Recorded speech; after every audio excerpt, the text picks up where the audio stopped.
Hello friends, welcome to my channel Prasad Joshi Astro Universe. Today we are going to talk about how do you identify a profession of an individual. In one of my previous videos I had spoken about how should you decide whether you should go for a job or for your own business. In this video we are talking about what kind of a profession one can choose depending on the planets in the horoscope. Now in Vedic astrology, or what we call it as the Parashari method of astrology, the rules of determining a profession are usually very complicated because it talks about the planet that sits in the 10th house, place where the 10th house lord is posited, and the aspect of different planets on the 10th house, which makes identifying a particular profession for the native very difficult. So in this video we are going to talk about the way in which you can determine the profession of an individual through Krishnamurti Paddhati. In this case, the key planets that need to be considered are two. So first of all, we will look at the house significator table and we will try to identify the sublord of the 10th house, because 10th house is our house of profession. So in this case, the 10th house sublord is Venus. So we will take Venus into account first of all, and then we will see what is the star lord of Venus. So in this horoscope, star lord of Venus happens to be Moon. The reason why we have chosen these two planets is it is because the sublord determines the probability of an event that is happening. Ultimately, Mahadasha lords decide when that event is going to happen. That is the basic rule of KP. In this case, the sublord and the star lord of the sublord play a very key role. So the rule that one needs to remember is to first figure out whether the sublord is an untenanted planet. By what do we mean by untenanted planet? We mean that a planet which is present in its own constellation or star, it is in exchange with some other star, or it is not formulating, or it is not becoming a star lord of any other planet. In this case, Venus is not featuring as a star lord of any of the planets, and therefore Venus can be called as an untenanted planet. So when we are considering an untenanted planet, we will have to give equal weightage to both the sublord as well as the star lord, which happens to be Moon. So if in this case Venus was a tenanted planet, then the importance would have been given only to Moon. But since Venus is untenanted, we have to give equal importance to both Venus and Moon. The next step that we have to consider is the placement of Venus and Moon in the horoscope. So since this is a KP horoscope, we have to see that the fourth house starts from here and it goes up to here. So you have both Venus and Moon sitting in the fourth house of this chart, and therefore we can say that if this person chooses to work from home or goes into the professions that are shown by the fourth house, that is the professions that are related to property business, doing any kind of a work from home, or choosing teaching as a profession, then there is a very high probability that this person will do very well in their chosen line of work. We have to apply the same principle for all the charts. Look at the 10th house sublord, then identify what is the star lord of this sublord, and then look at the placement of this star lord in the horoscope and decide what kind of a professions that this person can do. The second rule naturally is that if this sublord is an untenanted planet, then equal weightage needs to be given to this sublord as well. And by using this principle, we can easily identify what kind of a profession a person can choose in his or her horoscope. So we will look at the placement of the star lord in each of the houses and try to identify what professions can be chosen by a person. Star lord of the sublord of the 10th house is present in the first house, then person can choose his or her own body to be their line of profession. So you will see such people as individual independent contractors, or people who run their own businesses, or individual working professionals, models, actors, people who prefer to work alone. So such kind of a placement makes people go for their own professions. Star Lord of the Sublord of the 10th house shows the second house, then this person can take up the professions that are related with the second house significators. So he or she can get into the line of work that involves food or restaurant. They can get into public speaking. Since second house also showcases finance, they can get into banking. They can become singers, join their own family business, or they can also get into the businesses that are shown by Venus, because in the original Kal Purush Kundli, the second house is owned by Venus. So they can become jewelers, they can get into the gems and jewelry profession.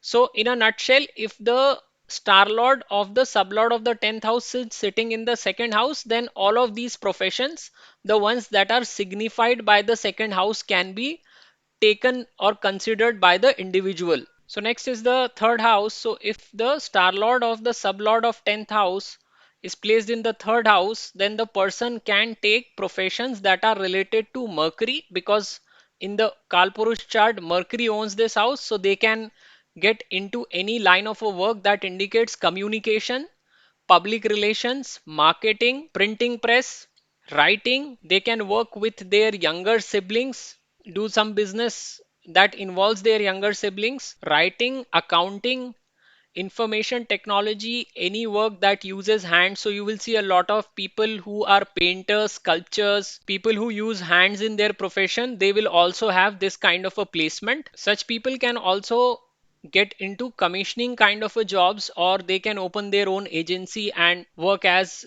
brokerage firms, because this house again is owned by Mercury. Therefore they can get into the such kind of a professions and do well. So if the star lord or sublord of the 10th house is placed in the fourth house, and in this horoscope both the sublord as well as star lord are placed in this house itself, then the person can choose to work from home or can take any profession that is related with the fourth house. So this person can get into real estate or into teaching, vehicles related business, can work from home along with his or her mother, can become a Vastu consultant. So there are different kind of a jobs that can be chosen from each house, and depending on the interest areas of an individual, we can arrive at the right set of job. The next house that we need to consider is the fifth house. The star lord of the sublord of the 10th house specifies fifth house. Then the person should get into any kind of a work that explores his or her creativity. So the person can get into advertising related job, or he can get into painting, speculation, sports, acting, drama, cinema, theater, entertainment. So, all the factors that are specified by the fifth house can be explored by this person to find success in his or her profession. You will see a lot of people who are involved in the share market, they have this kind of a placement where their star lord of the sublord of the 10th house is placed in the fifth house, because fifth house also represents speculation. So you will see stockbrokers or people connected with the stock market having this kind of a placement. This placement can make a person an actor, a product developer, or even a financial planner, depending on what other planets are associated with the fifth house. The next house that we are going to consider is the sixth house. So if the star lord of the sublord of the 10th house is placed in the sixth house, then person can excel in any service oriented jobs. They can also choose any kind of a work whose significators are shown by sixth house. Since sixth house showcases health of an individual, so they can get into jobs that denote healing, such as acupuncture or acupressure or nursing related job. Such combination is also shown by doctors or lawyers, pet service providers, health related professionals, accountants, analysts, or any job that requires great attention to detail can be chosen by such people. Now, if star lord of the sublord of the 10th house showcases seventh house is the house of your opponent or your partner. Therefore, it becomes a natural significator for pursuing a business. In this case, person can also get into a career that showcases diplomacy, or a career where they become consultants to big organizations, banking, politics, retail stores, or in professions where they have to service a client, or they acquire a client and service them through their business. Now we come to the eighth house. If the star lord or sublord of 10th is placed in the eighth house, then eighth house is the house of occult or mysticism. It is also called as a hidden house. So if your placement is in the eighth house, then it is very necessary to pursue career that is indicated by the eighth house itself. Otherwise, the person will remain in trouble when it comes to their professions.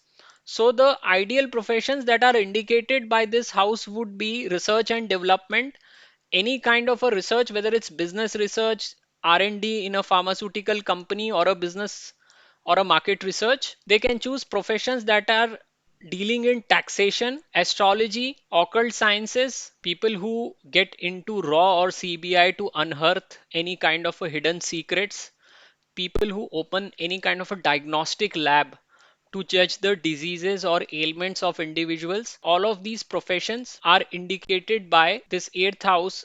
You will see a lot of people who are in the insurance business, who work as insurance agents, also have the star lord of the sublord of 10th house being placed in the eighth house. The next house is the ninth house. So if the star lord of the sublord of the 10th house is placed in the ninth house, then ninth house also signifies long-term travels and is a house that is owned by Jupiter in the Kalpurush chart. So in this case, all the jobs that Jupiter denotes, that is teaching, whether you are a college professor or a person who is in the line of higher learning, people who work as a guide to students who are pursuing PhDs, counselors, people who are connected with the airline field, or people who work with their father and make them their business partner. All of such jobs can be denoted by the placement of the star lord in the ninth house.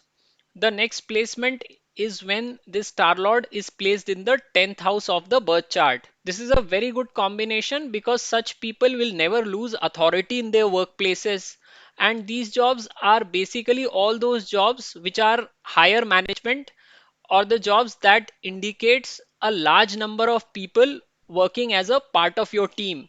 They could be in the field that is denoted by the sign that is placed in the 10th house and the planets that are aspecting it. But effectively, these people are posited to grow very high in their lives, and they usually occupy very high positions in the career that they choose in their lives. Now, when the star lord of sublord of the 10th house is placed in the 11th house, 11th house is for social networking, connecting with the society, having a large number of friends. So you will see people who are in NGOs or people who are able to create businesses that reach a large number of people or masses.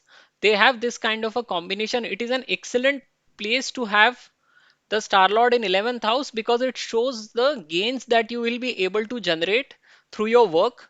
Such people are able to get disproportionate gains compared to the work that they do in their life.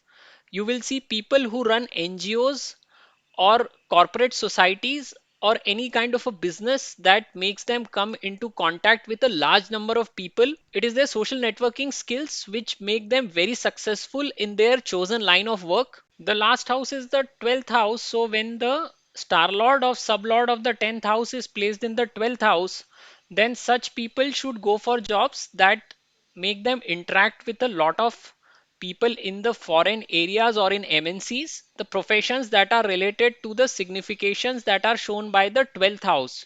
So people who work in hospitals or people who work alone, work in some foreign countries, people who work in jails, work as psychologists or work as prison workers, they are all shown by 12th house.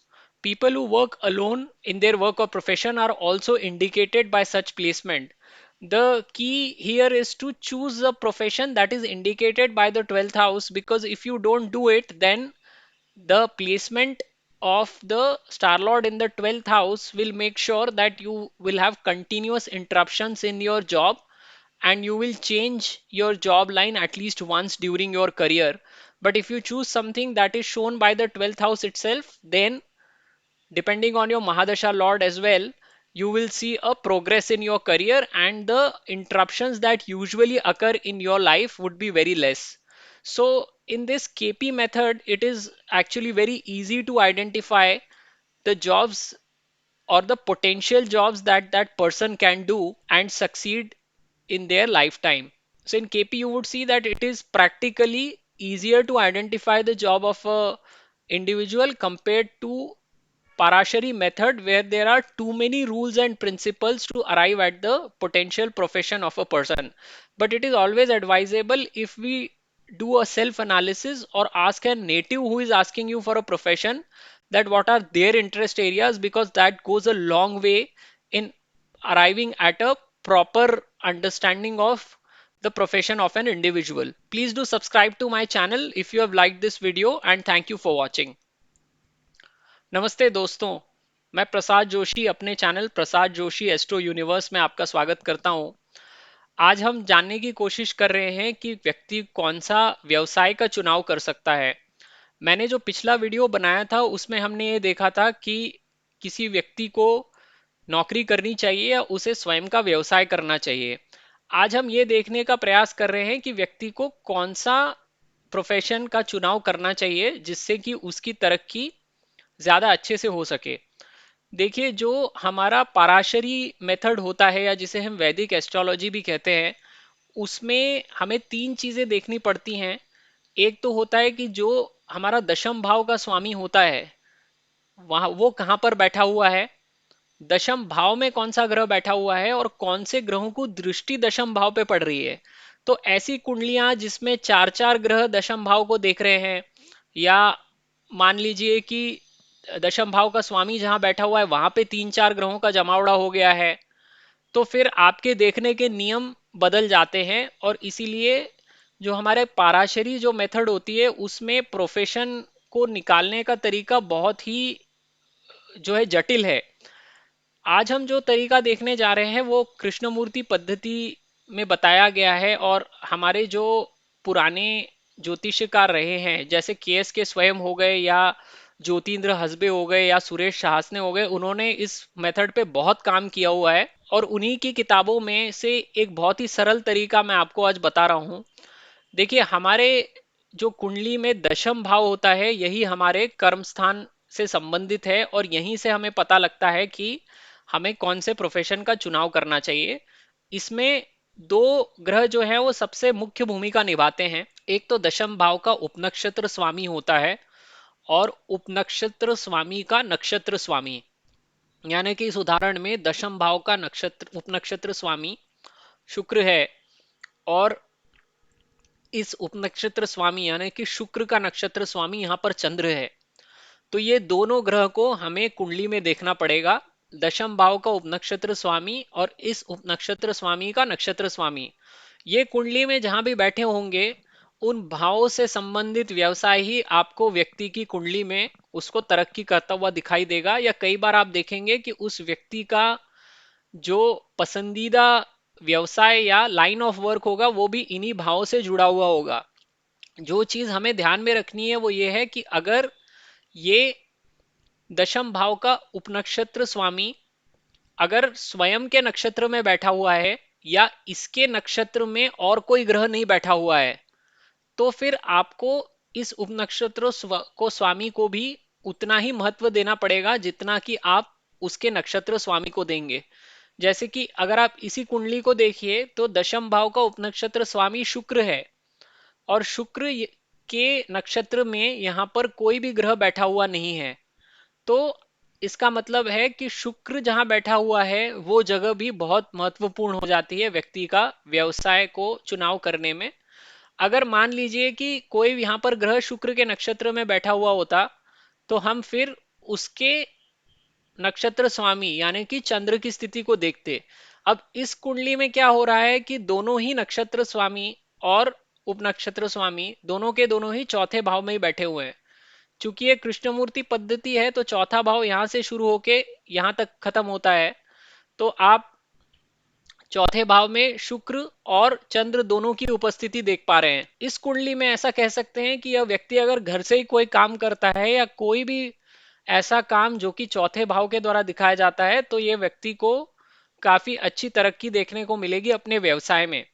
तो अभी हम एक एक करके देखते हैं कि जब ये उपनक्षत्र स्वामी और इसका नक्षत्र स्वामी किस भाव में बैठे होंगे, तो व्यक्ति कौन सा चुनाव कर सकता है? दशम भाव के उपनक्षत्र स्वामी का नक्षत्र स्वामी प्रथम भाव में बैठा हुआ होगा, तो ऐसा व्यक्ति कोई ऐसा काम कर सकता है जो कि वो अकेला ही करे, यानी कि जैसे मैनेजमेंट कंसल्टेंट्स हो जाते हैं जो खाली अपनी अकेले की सर्विस देते हैं। एक ज्योतिषी हो जाता है जो स्वयं का पर्सनल ब्रांड के थ्रू ही सारा अपना व्यवसाय चलाता है। या एक्टर्स मॉडल्स हो गए जो अपने शरीर का इस्तेमाल करते हैं। स्पोर्ट्समैन हो गए जो कि अपने शरीर के थ्रू ही जाने जाते हैं। तो ऐसे लोगों का आप इस तरह का प्लेसमेंट देखेंगे जिसमें कि दशम भाव के उपनक्षत्र स्वामी का नक्षत्र स्वामी प्रथम भाव में बैठा हुआ होगा। अगर ये नक्षत्र स्वामी द्वितीय भाव में बैठता है तो द्वितीय भाव में कालपुरुष कुंडली में शुक्र की राशि पड़ती है, तो यह व्यक्ति शुक्र से जुड़े हुए व्यवसाय हो गए, जैसे कि जेम्स एंड ज्वेलरी से रिलेटेड व्यवसाय हो गया, जितने भी सुनार होते हैं या जो लोग नग बेचने का कार्य करते हैं वो, या जो भी ब्यूटी प्रोडक्ट्स आप देखते हो जो लोग बेचते हैं वो भी इस व्यवसाय से जुड़े हुए आप पाएंगे। या फिर द्वितीय भाव के और जो भी व्यवसाय बन सकते हैं जैसे कि गायक होता है, या खाने पीने से रिलेटेड या रेस्टोरेंट से रिलेटेड कार्य किया जा सकता है, या ये व्यक्ति अपने परिवार से जुड़ के काम कर सकता है, या ये पब्लिक स्पीकर बन सकता है क्योंकि द्वितीय भाव से आपकी वाणी भी देखी जाती है। तो इस तरह के कार्य व्यक्ति चुनाव कर सकता है अगर वो नक्षत्र स्वामी द्वितीय भाव में बैठा हो तो। वहीं अगर ये नक्षत्र स्वामी तृतीय भाव में बैठ जाए तो तृतीय भाव में कालपुरुष कुंडली में बुध की राशि पड़ती है। तो जो भी दलाली से जुड़े हुए व्यवसाय रहते हैं, कमीशन एजेंट्स हो गए या आप ब्रोकर्स मान लीजिए, या ऐसे कोई भी काम हो गए जिसमें एक व्यक्ति दूसरे व्यक्ति को मिलवाता है और बीच में अपना कमीशन ले लेता है, वो सारे कार्य। या फिर टूर्स एंड ट्रैवल्स का व्यवसाय, क्योंकि तीसरे भाव से शॉर्ट टर्म ट्रैवल भी दिखाया जाता है। टेलीकम्युनिकेशन से रिलेटेड व्यवसाय, इंफॉर्मेशन टेक्नोलॉजी से जुड़ा हुआ काम, प्रिंटिंग प्रेस, पब्लिशिंग, इस तरह के सारे कार्य जो हैं ये तृतीय भाव से आप देखे जाएंगे। ऐसे व्यक्ति अपने छोटे भाई या बहन के साथ मिलकर भी व्यवसाय कर सकते हैं क्योंकि तीसरा भाव उन चीजों को भी दिखाता है।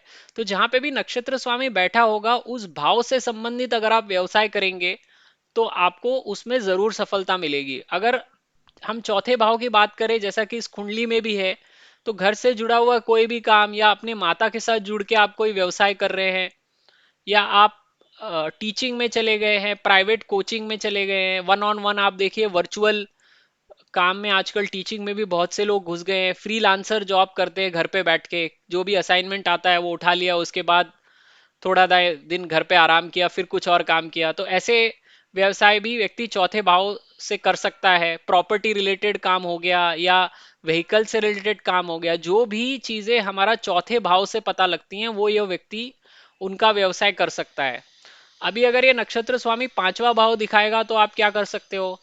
पांचवें भाव से हमें जो है मनोरंजन का पता लगता है, हमारी क्रिएटिविटी का पता लगता है। तो जैसे आर्टिस्टिक काम हो गए, एडवर्टाइजिंग हो गया, पेंटिंग हो गया, या फिर आपके स्पेक्यूलेशन से रिलेटेड काम हो गए, जितने भी दलाल स्ट्रीट से जुड़े हुए लोग हैं जो भी शेयर बाजार में अच्छी दखल रखते हैं, उन सब का भी इसी तरह का प्लेसमेंट होता है कि उनका जो नक्षत्र स्वामी होता है वो पांचवें भाव में बैठा हुआ आपको मिलेगा। एक्टर्स हो गए, हमारा मनोरंजन जगत जो है हिंदुस्तान में इतना बड़ा है, बॉलीवुड में इतने सारे लोग हैं, वो सब भी मनोरंजन जगत से जुड़े हुए व्यक्ति हैं, तो ये उनका भी आप देखोगे कि इस तरह का प्लेसमेंट है कि नक्षत्र स्वामी पांचवें भाव में बैठा हुआ आपको मिलेगा। अगर आप छठा भाव देखोगे, अगर ये नक्षत्र स्वामी छठे भाव में, तो छठवां भाव सर्विस का भाव होता है, या ये जो भी जुड़ी हुई हमको चीजें दिखाता है, जैसे हेल्थ केयर वर्कर्स हो गए, या लोग जो अस्पतालों में काम करते हैं या अपनी सर्विसेज देते हैं उन चीजों से जुड़ के जो कि हेल्थ से ही रिलेटेड होती हैं, या फिर ऐसे लोग जो दूसरों को कर्ज देते हैं क्योंकि छठवें भाव से कर्जा भी देखा जाता है। डॉक्टर्स हो गए, जो लोग पशुपालन व्यवसाय में हैं वो, क्योंकि छठवें भाव से पशु पक्षी भी देखे जाते हैं। वकील हो गए, या फिर जो भी लोग हीलिंग से जुड़े हुए होते हैं, जैसे रेकी करने वाले होते हैं, एक्यूप्रेशर एक्यूपंक्चर करने वाले होते हैं, उन सब के भी आप इसी तरह के प्लेसमेंट देखोगे जिसमें नक्षत्र स्वामी छठवें भाव में बैठा होता है। अभी अगर ये नक्षत्र स्वामी सातवें भाव में बैठ जाता है तो सातवां भाव तो आपके बिजनेस का ही है। तो ऐसे लोगों को आप देखोगे उनके खुद के बिजनेस होते हैं, या वो अपने स्पाउस के साथ मिलके ही कोई कंपनी खोल लेते हैं। सातवां भाव जो है वो आपके ओपोनेंट का भी होता है, मासेस का भी होता है। तो आप देखेंगे ऐसे लोग या तो टीचिंग में भी होते हैं, क्योंकि आपको सीधे सामने वाले से जुड़कर काम करना पड़ता है। तो और ऐसे आपका जस्ट उल्टा भाव है प्रथम भाव के, तो ऐसे लोग, काफी लोग जो है वो टीचिंग के व्यवसाय में भी हैं। यह प्लेसमेंट पॉलिटिशियंस के लिए भी बहुत अच्छी होती है, क्योंकि अगर बाकी ग्रहों की उनको सपोर्ट मिल जाए तो ऐसे लोग राजनीति में भी बहुत अच्छा काम कर लेते हैं। सातवें भाव से आपको जो है वो रिटेल स्टोर्स वगैरह के भी, आप कई सारे लोग पार्टनरशिप फर्म्स में जुड़ के कार्य करते हैं, या एक ही बार में आप देखोगे कि वो तीन चार पांच अलग अलग जगहों पे पार्टनरशिप का बिजनेस कर रहे हैं। तो इस तरह के कॉम्बिनेशन में मुख्यतः धंधा ही देखने को मिलता है, लेकिन ऐसे लोग भी काफी अलग अलग जगहों पे जुड़ के कार्य करते हुए पाए जा सकते हैं। अगर ये नक्षत्र स्वामी अष्टम भाव में बैठ जाता है तो अष्टम भाव जो है वो सतह से नीचे वाली चीजें, छुपी हुई चीजें दिखाता है। तो आप देखोगे ऐसे लोग या तो ज्योतिषी होंगे, या फिर वो कहीं पर गड़ी हुई चीजें ढूंढने में लगे होंगे, जैसे कि रॉ सीबीआई के लोग होते हैं जिनको कि सीक्रेट निकालना होता है। या फिर आप देखिए जो भी टैक्सेशन से रिलेटेड चीजें होते हैं, कर चोरी पकड़ते हैं, आप देखेंगे यहाँ पे रेड पड़ी, यहाँ पे किसी का टैक्स चोरी पकड़ी गई, तो जितने भी टैक्समैन होते हैं वो भी आपको आठवें भाव से देखने को मिलते हैं। इंश्योरेंस एजेंट हो गए, या जिन लोगों का तंत्र मंत्र में बड़ा मन लगता है, उस तरह के लोग भी इसी प्लेसमेंट में पाए जाते हैं। रिसर्चर्स, हर तरह की रिसर्च भी आठवें भाव से देखी जाती है, चाहे वो मार्केट रिसर्च हो, बिजनेस रिसर्च हो, इक्विटी रिसर्च हो, सब तरह की रिसर्च आप आठवें भाव से देखो, क्योंकि उसमें भी आप कोई ऐसी चीज ढूंढ के निकाल रहे हो जो सामान्य व्यक्ति के पकड़ में नहीं आए, या वो छुपी हुई हो। और यहाँ पे अगर ये व्यक्ति इस तरह के काम नहीं करता है, तो चूंकि ये आठवां भाव है, तो आप देखेंगे कि उस व्यक्ति के व्यवसाय में बहुत तरह के अड़ंगे आते हैं। जब तक वो आठवें भाव से रिलेटेड चीजों को नहीं अपना लेता, उसके प्रोफेशन में अड़ंगा लगता हुआ आपको दिखता रहेगा। अगर यही नक्षत्र स्वामी नवे भाव में बैठ जाता है, तो नवा भाव में देखिए गुरु की भी राशि पड़ती है। तो आप देखिए जो कॉलेज प्रोफेसर हो गए, या एजुकेशन काउंसलर्स हो गए, साइकोलॉजिस्ट हो गए, जिनको मानसिक तौर पे बहुत परेशानी होती है, उनकी काउंसलिंग का भी काम करते हैं, वो लोग हो गए। या फिर जो लोग खुद स्वयं पीएचडी होते हैं या गाइड्स बन जाते हैं पीएचडी स्टूडेंट्स के, डॉक्टर की डिग्री ली हो तो आपको पता होगा कि पीएचडी में गाइड्स होते हैं और वो आपको कितना परेशान करते हैं, तो वो भी इस तरह का कॉम्बिनेशन आपको देखने को मिलता है। नवे भाव से आप पुजारी, धर्म से संबंधित चीजें भी देखते हो, तो जो भी लोग मंदिरों से जुड़े हुए हैं या धर्म से रिलेटेड चीजों में हैं, कहीं पादरी हैं, कहीं पर भी धर्म से संबंधित बातों में उन्होंने अपना व्यवसाय ढूंढा हुआ है, उन सब का भी आपको इसी तरह का प्लेसमेंट देखने को मिलता है। नक्षत्र स्वामी जो होता है दशम भाव के उपनक्षत्र स्वामी का, वो उनका नवे भाव में ही होता है। अगर ये नक्षत्र स्वामी दशम भाव में होगा तो आप ऐसे लोगों को हमेशा ऊपर के लेवल पे देखोगे किसी भी कंपनी में। ये लोग क्या है, एडमिनिस्ट्रेशन से जुड़े हुए होते हैं। इन लोगों में एक खूबी होती है कि ये बहुत से लोगों से अपना काम करवा सकते हैं। देखिए लोगों से काम निकलवाना आसान नहीं होता। अगर आपने कहीं मैनेजर का भी काम किया हुआ है, या आपने कहीं पर भी कोई टीम को संभाला हुआ है, तो आपको पता होगा कि दूसरों से काम निकलवाने में कितनी सरदर्दी होती है। तो ऐसे लोग बड़े नेचुरल होते हैं लोगों से काम निकलवाने में। तो आप देखोगे इनको एडमिनिस्ट्रेशन से जुड़ी हुई चीजों में ये इन्वॉल्व रहते हैं, या फिर ये ऐसी जगहों पे रहते हैं जहां पे कि इनकी अथॉरिटी हमेशा बनी रहे, और बनी रहती भी है। इस तरह के प्लेसमेंट में जो भी टॉप लेवल के आपको सीईओज मिलेंगे, या लोग मैनेजमेंट में बहुत ऊपर जाते हैं, उन सबका जो ये नक्षत्र स्वामी होता है वो 10वें भाव से ही जुड़ा हुआ होता है। अगर ये नक्षत्र स्वामी 11वें भाव में बैठा हुआ हो तो ये बहुत अच्छी पोजीशन होती है, क्योंकि व्यक्ति जो काम करता है उसी से उसको गेन मिलता है, और नक्षत्र स्वामी ही ये गेन दिखा रहा है। तो ऐसे लोगों को आप देखोगे कि काम कम करके भी गेन बहुत ज्यादा होता है। ऐसे लोग बहुत बड़े नेटवर्किंग से जुड़े हुए रहते हैं। तो जिन लोगों का भी नेटवर्किंग का पार्ट बहुत अच्छा रहता है, या जो बहुत सारे सामाजिक कार्यों में इन्वॉल्व रहते हैं, जिनमें इन लोगों को बहुत सारे लोगों से मिलना जुलना पड़ता है, ऐसे लोगों का भी इस तरह का प्लेसमेंट होता है। आपके मित्रों के साथ मिलके आपने कोई काम शुरू किया, एनजीओ शुरू किया, या किसी भी तरह का ऐसा काम जिसमें आप लोगों से जुड़ते हैं, समाज सेवा हो गई, या कोई भी ऐसा काम जिसमें आपका पाला सामाजिक शक्तियों से पड़े, वो सब इस तरह के प्लेसमेंट में आपको देखने को मिलेंगे। जो आखिरी होता है वो 12वां भाव होता है। देखिए 12वां भाव वैसे तो लॉस का यानी हानि का बताया गया है। तो अगर आपका नक्षत्र स्वामी 12वें भाव में पड़ा होता है। तो अगर आप 12वें भाव से जुड़े हुए चीजों से ही व्यवसाय करते हो, जैसे कि आप कहीं फॉरेन में चले गए, वहां आपने काम करना शुरू कर दिया, या आप किसी एमएनसी में काम करते हैं जो कहीं और की कंपनी है लेकिन आपके देश में कार्यरत है, या फिर आप बाकी 12वें भाव से जुड़ी हुई चीजों में काम करने लग गए, जैसे हॉस्पिटल्स हो गए या जेल्स हो गई, या फिर आप बिल्कुल अलोन काम करते हैं, कमरे में बंद कर लिया, पूरा दिन अकेले बैठ के काम कर रहे हैं। तो इस तरह के अगर आप कार्य करते हैं तो ही आपका जो काम धंधा होगा वो स्मूथली चलेगा। नहीं तो अगर आप 12वें भाव से जुड़ी चीजें नहीं करते हैं तो आप देखिएगा कि ऐसे व्यक्तियों के व्यवसाय में काफी बदलाव आते हैं, बार बार उनको अड़ंगे लगते हैं उनके कामों में, और ऐसे लोग कम से कम एक बार तो अपना व्यवसाय बदलते ही हैं। 12वें भाव से जुड़ी हुई किसी भी चीजों का समावेश कर लें अपने काम में तो वो देखेंगे कि उनका काम बहुत ही सफलतापूर्वक चलता हुआ उनको दिखाई देता है। तो ये आप देखिए, इस तरह से 12 भावों में प्लेसमेंट से आप पता कर सकते हो कि कौन सा व्यवसाय का चुनाव आप कब कर सकते हो। इसमें राशि का भी अपना महत्व होता है। अगर आप कोई भी बिजनेस चूज कर रहे हैं तो उसमें अगर स्थिर राशि होगी तो आपके पास ग्राहक कम आएंगे, तो आपको हाई वैल्यू वाले क्लाइंट्स को ही कंसिडर करना पड़ेगा।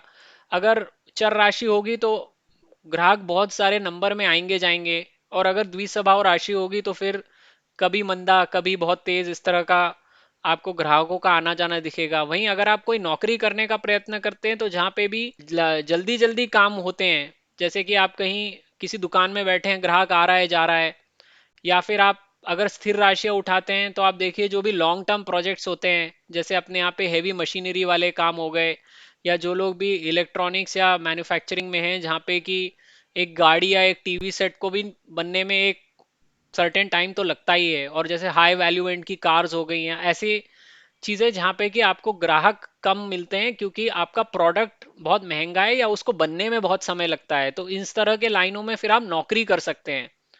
लेकिन राशि का मुख्य उपयोग यही है कि वो आपको नेचर बताता है आपके काम का, कि जल्दी जल्दी आने जाने वाला काम होगा या धीमी धीमी गति से चलने वाला काम होगा।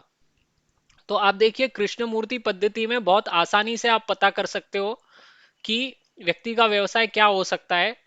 दिक्कत ये होती है कि हर व्यक्ति एक से ज्यादा काम करने में सक्षम होता ही होता है। कई बार ऐसी भी चीजें होती हैं जिसमें हमें पता ही नहीं लगता कि हम कोई काम अच्छे से कर सकते हैं, क्योंकि हमने कभी वो काम किया ही नहीं होता। लेकिन जब हम करने जाते हैं तो हमें पता लगता है कि हम इस काम में भी बड़े दक्ष हैं, या बहुत जल्दी हम चीजें सीख जाते हैं उस पर्टिकुलर लाइन में। तो जब भी आप कभी किसी का भी प्रोफेशन निकालते हो तो आप हमेशा उससे पहले पूछ लो कि उसका इंटरेस्ट एरिया क्या है, क्योंकि कई बार व्यक्ति के एक से ज्यादा इंटरेस्ट एरिया भी हो सकते हैं, जिसमें कि आपको फिर कुंडली को और अच्छे से देखना पड़ेगा कि कौन जो भी उसके पसंदीदा व्यवसाय हैं उसमें उन पसंदीदा व्यवसायों में कौन सा ऐसा व्यवसाय होगा जिसमें उसको सफलता मिल सकती है।